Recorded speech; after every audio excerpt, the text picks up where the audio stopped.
जैसा कि आप सभी को पता है कि दो तारीख को 2 जनवरी को एक शेल मिला था हमें नया गांव पंजाब चंडीगढ़ के बॉर्डर के पास मैंगो जो गार्डन है वहाँ पे एक पब्लिक पर्सन ने हमें रिपोर्ट किया था कि एक सस्पेक्टेड आर्टिकल यहाँ है, जिसकी इन्फॉर्मेशन कंट्रोल रूम में आई और उसके बाद हमारी चंडीगढ़ लोकल पुलिस और जो हमारा चंडीगढ़ का बॉम्ब डिटेक्शन स्क्वाड है वो मौके पे पहुँचे और सभी सीनियर अधिकारी भी वहाँ मौके पे पहुँचे। उस सस्पेक्टेड आर्टिकल की जांच की गई, जो कि फर्स्ट उसमें देखने में लग रहा था कि ये एक आर्मी का शेल है जो जनरली आर्मी यूज़ करती है। उसके बाद हमने इमीडिएटली जो है उस एरिया को कॉर्डन ऑफ किया और उस शेल को सेफली जो है आइसोलेट किया, ताकि वहाँ का जो रेजिडेंशियल एरिया है, आसपास रहने वाले लोग हैं, उनको किसी प्रकार का खतरा ना हो। और चूँकि ये शेल हमें लग रहा था आर्मी जनरली अपने उसमें आर्टिलरी वगैरह में यूज़ करती है, तो हमने हमारी जो आर्मी हेडक्वार्टर्स है चंडी मंदिर पे, उनको भी रिक्वेस्ट किया कि आप अपनी एक एक्सपर्ट टीम को यहाँ भेजें जो इस शेल को एग्जामिन कर सकें और हमें बता सकें कि इस एग्जैक्टली ये किस टाइप का शेल है, किस चीज़ में यूज़ हो सकता है और इसके क्या यहाँ जो इसकी डिस्कवरी हुई है यहाँ पे उसके क्या सिक्योरिटी इम्प्लीकेशंस हैं। तो आर्मी की टीम जो है कल सुबह, जैसा कि आपको पता है, कर्नल संधू के नेतृत्व में एक पूरी टीम आई थी यहाँ पे। उन्होंने इसे बहुत डीपली एग्जामिन भी किया है और इसके डिस्पोजल के लिए शेल को वो अपने साथ ही ले गए थे और अपने आर्मी हेडक्वार्टर्स में ही इसको डिस्पोज ऑफ करने के लिए। और आज हमें उनकी डिटेल्ड एग्जामिनेशन रिपोर्ट प्राप्त हुई है जिसको हम आपके साथ शेयर करना चाह रहे हैं। तो बेसिकली एज़ पर जो आर्मी की रिपोर्ट हमें मिली है उसके हिसाब से पहली बात तो ये कोई लाइव एक्सप्लोजिव नहीं था, इस शेल में कोई भी एक्सप्लोजिव कंटेंट था ही नहीं। इसलिए ये मैं क्लैरिफाई करना चाहूँगी आप सभी को कि जैसा कि कुछ क्वार्टर से ये रिपोर्ट हो रहा था कि ये लाइव बॉम्ब शेल मिला है, ऐसा कुछ नहीं है। इसमें कोई एक्सप्लोजिव कंटेंट नहीं था और इस पे जो मार्किंग्स हैं उसको देख के आर्मी की टीम ने हमें इन्फॉर्म किया है कि ये इंडियन ऑर्डिनेंस फैक्ट्री में बना था और 1960s में इस प्रकार के शेल जो है उनकी मैन्युफैक्चरिंग होती थी और इसको फायर करने के लिए भी एक माउंटेड वेपन सिस्टम की ज़रूरत होती है। टैंक जो जिस तरह का माउंटेड वेपन सिस्टम यूज़ होता था वो आजकल यूज़ में भी नहीं है। आर्मी में इस तरह के शेल्स आजकल यूज़ नहीं होते, तो ये एक ऑब्सोलीट शेल है और इसमें कॉपर रिंग राउंड्स भी होती हैं जो मिसिंग हैं इस शेल में और जिसके हिसाब से इसकी जो फायरिंग की पॉसिबिलिटी है वो कम्प्लीटली रूल्ड आउट है। और वैसे भी अगर इस प्रकार के शेल को अगर फायर करना भी हो तो उसके लिए जो माउंटेड सिस्टम की एक रिक्वायरमेंट होती है, तो उसकी एब्सेंस में इस तरह का शेल जो है फायर नहीं हो सकता। और जब हमने फर्दर उनसे डिस्कशन किया कि ये शेल किस तरह से मिल सकता है, क्या कारण हो सकते हैं कि इस तरह का शेल यहाँ पाया गया है, चूँकि इसमें एक्सप्लोजिव कंटेंट नहीं है, तो उनका अंदाज़ा यही है कि इस तरह के जो शेल हैं वो जनरली ट्रेनिंग रेंज जो होती हैं आर्मी की, वहाँ से scrap dealers after the firing ले जाते हैं, क्योंकि इसमें मेटालिक होता है इन शेल में, तो इसकी मेटालिक की जो वैल्यू होती है उसके हिसाब से स्क्रैप डीलर्स वगैरह इन शेल को जनरली ले जाते हैं फॉर फर्दर बेचने वगैरह के पर्पज़ से।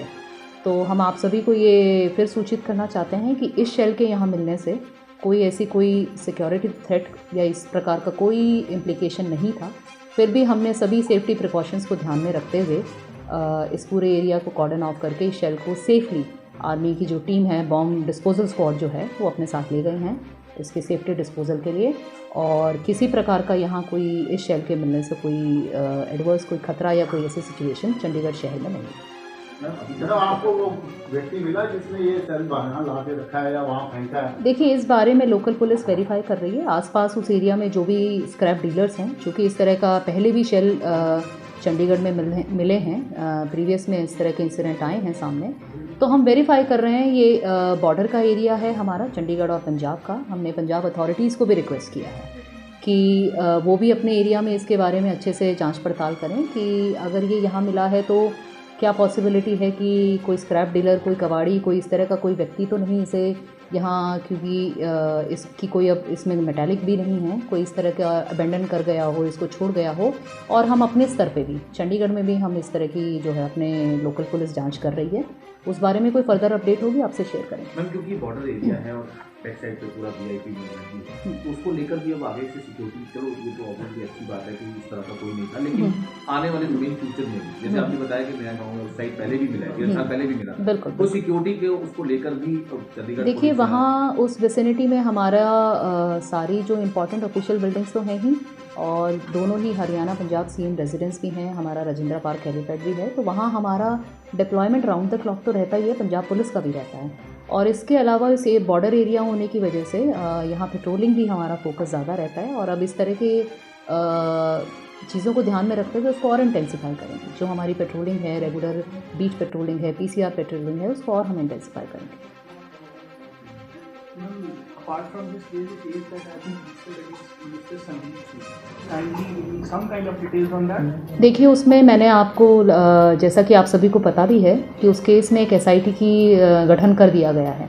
चंडीगढ़ पुलिस ने 31 दिसंबर को एक केस रजिस्टर किया था under various sections of IPC, और इसकी फर्दर इन्वेस्टिगेशन के लिए हमने एक SIT headed by DSP rank officer constitute की हुई है, और वो एसआईटी इसमें सभी पहलुओं को, सभी तथ्यों को ध्यान में रख के जाँच कर रही है, और कंप्लेनेंट की जो है डिटेल एग्जामिनेशन हो चुकी है, उनके 164 के स्टेटमेंट मजिस्ट्रेट के सामने आज रिकॉर्ड हो चुके हैं, और जो सीन ऑफ क्राइम है वो भी कंप्लेनेंट को ले जाके आइडेंटिफिकेशन डिमार्केशन आज करवाई जा चुकी है। तो एसआईटी इसमें जो इन्वेस्टिगेशन है उसको सभी पहलुओं को ध्यान में रख के कर रही है, and I feel the investigation is on the right course. उसमें जैसे जैसे जो डेवलपमेंट होंगे उस हिसाब से एसआईटी आगे कार्रवाई करेगी। इसमें अभी कोई decision making will be entirely जो फैक्ट्स हमारे सामने during the course of investigation discuss. There is a non-bailable section imposed in the FIR. देखिए जो मैं So far no arrest. It's See. been 5 days. वही मैं आपको बात कह रही हूँ कि जो तथ्य हैं उनकी जांच कर रही है एसआईटी के सामने जो फाइनल कंक्लूजन आएगा उसके बेसिस पे डिसीजन मेकिंग होएगी। There can not be a blanket statement at my end. ये एसआईटी इसको इन्वेस्टिगेट कर रही है, और उन्हें जिस हिसाब की डिसीजन मेकिंग करनी है वो उस हिसाब based on the verification of the allegations made by the Till complainant. the time SI didn't conclude the investigation, the arrest is on hold. See, we Can are you not saying anything is on hold. I cannot comment on the course of investigation जो SIT कर रही है। It is absolutely their prerogative कि वो based on facts क्या decision making करें। Madam इसमें आप संदीप सिंह को वीआईपी ट्रीटमेंट दे रहे हो, फिर उसको कंप्लेनेंट को आप देखिए, थाने कोई- में बुला के उसको 8 घंटे पूछताछ कर रहे हो। कोई वीआईपी ट्रीटमेंट किसी को नहीं है जी, नहीं जी, कोई वीआईपी ट्रीटमेंट नहीं है। उनसे बातचीत करने के लिए आप एक्यूज के घर जा रहे हो और कंप्लेनेंट को थाने नहीं, एक्यूज के घर जी सीन ऑफ क्राइम है तो डिमार्केट करवाना पड़ेगा ना कंप्लेनेंट से। सीन ऑफ क्राइम नहीं, नहीं, नहीं, Ma'am, the question. कंप्लेनेंट से डिमार्केशन करवाना है। This is all part of investigation procedure. हम वही कर रहे हैं जो लॉ की रिक्वायरमेंट है। The question is, ma'am, despite knowing that there is a non-bailable section imposed. See, all I can see, you can ask this question again and again. My response is going to be only this कि SIT जो है वो तथ्यों की जांच कर रही है, वेरीफाई कर रही है। जो महिला ने आरोप लगाए हैं उनकी जांच चल रही है, और जो तथ्य जो जांच में जो कंक्लूजन निकल के आएगा उसके हिसाब से एसआईटी अपना कॉल लेगी। Thank you. संदीप सिंह घर के साथ Thank you. No more questions on this topic. This media briefing was entirely for the Shell issue. Thank you. But ma'am, is this not like that you are giving a privilege to the minister? Just We are not giving any kind of preferential treatment to anyone. I end my quote on this. Thank you.